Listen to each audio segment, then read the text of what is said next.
देखो तो बेटा क्या पढ़ रहे हैं हम लोग, कॉलिगेटिव प्रॉपर्टी पढ़ रहे हैं, ठीक है। तो कॉलिगेटिव प्रॉपर्टी जैसे अभी मैंने बताई कि कॉलिगेटिव प्रॉपर्टी क्या होती है, किसी भी सॉल्यूशन की वो प्रॉपर्टीज जो सिर्फ और सिर्फ सॉल्यूट पार्टिकल के किस पे डिपेंड करती है, नंबर पे डिपेंड करती है, उनको कहा जाता है कॉलिगेटिव प्रॉपर्टी। तो अभी हमने बताया हमारे पास 4 कॉलिगेटिव प्रॉपर्टी है पढ़ने के लिए। एक है relative lowering of vapour pressure, दूसरी होती है elevation of boiling point, depression of freezing point, और चौथी क्या है हमारे पास बेटा, ऑस्मोटिक प्रेशर। तो उसमें से सबसे पहली जो प्रॉपर्टी है relative lowering of vapour pressure, इसके बारे में आज हम लोग स्टडी करने जा रहे हैं, ठीक है। तो relative lowering of vapour pressure जैसे कि हमने पढ़ा था बेटा रॉल्स लॉ का सेकंड केस, हम लोगों ने बेटा रॉल्स लॉ पढ़ा था, उसके अंदर सेकंड जो हमने केस पढ़ा था, जो सेकंड केस था उसके अंदर हमने क्या देखा था, जब हम एक वोलेटाइल सॉल्वेंट, इसको बेटा वोलेटाइल सॉल्वेंट, उसको उसके साथ क्या मिला दें बेटा, नॉन वोलेटाइल सॉल्यूट मिला दें। क्या मिला दें, नॉन वोलेटाइल सॉल्यूट मिला दें, ठीक है।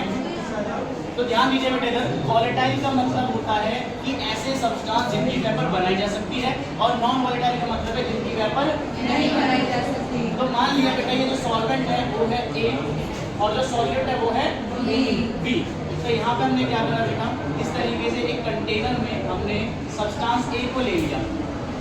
तो हम जानते हैं एक वोलेटाइल सब्सटेंस है, इसकी वेपर बनेगी, वेपर जब बनेगी तो वो वेपर लिक्विड के सरफेस पर प्रेशर भी लगाएगी, ठीक है। तो यहाँ पे इसका कुछ ना कुछ प्रेशर होगा, और अब ये प्योर स्टेट में है तो इसको क्या बोलेंगे, P नॉट A बोलेंगे। क्या बोलते हैं बेटा, P A मतलब pressure of A, vapour pressure of A।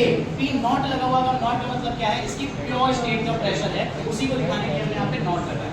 वहाँ पे अगर हम दूसरी तरफ बात करें तो सब्सटेंस हमारे पास B है, तो ये B सब्सटेंस है, कैसा है ये, नॉन वोलेटाइल सब्सटेंस का मतलब क्या होता है, इसकी वेपर नहीं बनती है, इसकी वेपर नहीं बनती है। तो हम ये कह सकते हैं कि इसका प्रेशर जो होगा P नॉट P होगा, बोल सकते कि नहीं बोल सकते, ठीक है। अब बेटा हम लोगों ने रॉल्स लॉ के साथ डाल्टन लॉ पढ़ा था। डाल्टन लॉ क्या कहता है, टोटल प्रेशर जो होता है, जो प्रेशर ऑफ A होगा सॉल्यूशन में, जब हम इन दोनों को मिक्स कर देंगे, जब हम इन दोनों को क्या कर देंगे, मिक्स कर देंगे। मिक्स करने के बाद ये दोनों सब्सटेंस कैसे हो जाएंगे, देखिए जरा ध्यान से। यहाँ पे हमने यहाँ पे सॉल्यूशन तैयार कर लिया। क्या तैयार कर लिया है, सॉल्यूशन का मतलब क्या है, यहाँ पे हमने A और B को ऐड कर दिया है। क्या कर दिया बेटा, A और B को ऐड कर दिया। याद रखेंगे इस बात को कि यहाँ पे क्या होता है, सरफेस के मॉलिक्यूल की वेपर बनती है, सब मैं पढ़ा चुका हूँ आपको, है ना। अब जब क्या होता है, जब यहाँ पे हम लोग इसको मिक्स करते हैं तो यहाँ पे जो सब्सटेंस है बेटा, पार्टिकल क्या होंगे, आपस में डिस्ट्रीब्यूट हो जाएंगे, कुछ पार्टिकल A के, कुछ पार्टिकल B के, कुछ A के पार्टिकल, कुछ B के पार्टिकल इस पर आ जाएंगे, है ना। हम लोग ये जानते हैं जितने ज्यादा पार्टिकल सरफेस पर होंगे उतनी ज्यादा वेपर बनेगी।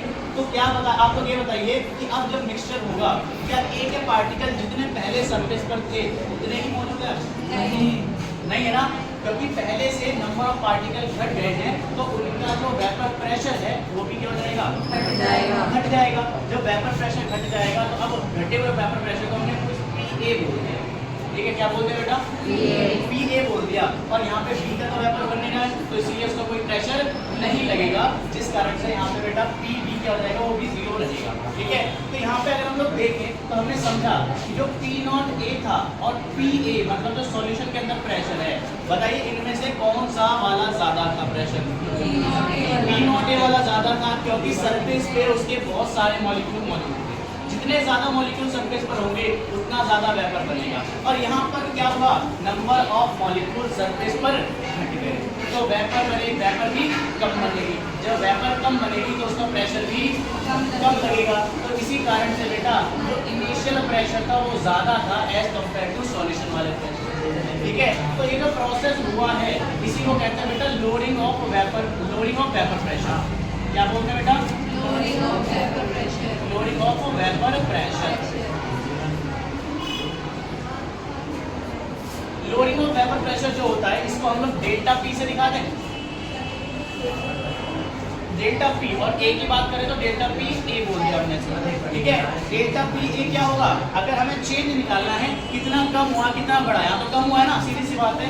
तो डेल्टा पी ए किसके बराबर होगा, यहाँ पे लिखो मैं, delta P A is equal to, बेटा ज्यादा वाले में से कम को घटा दीजिए, चेंज पता लग जाएगा आपको। ज्यादा वाला कौन सा है, P not A minus P A.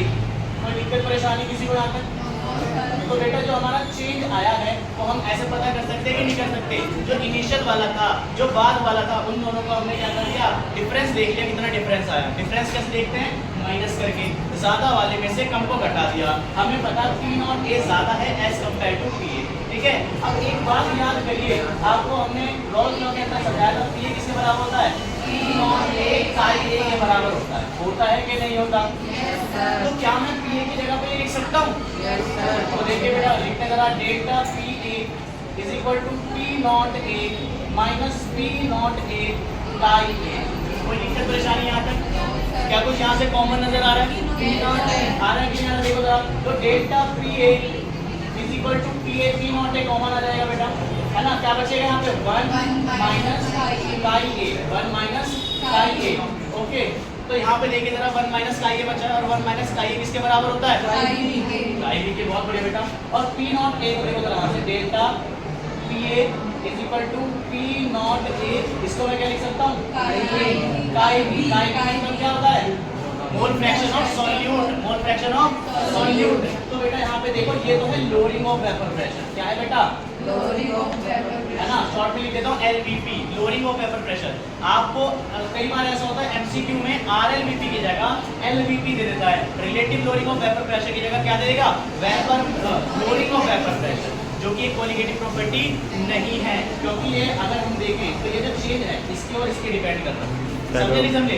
अब आपको क्या करना है, इसको पी नॉट ए को नीचे लेके आना पड़ेगा, पी नॉट ए को नीचे लेके आना पड़ेगा। P A delta P A upon में P not A is equal to chi B, is equal to chi B.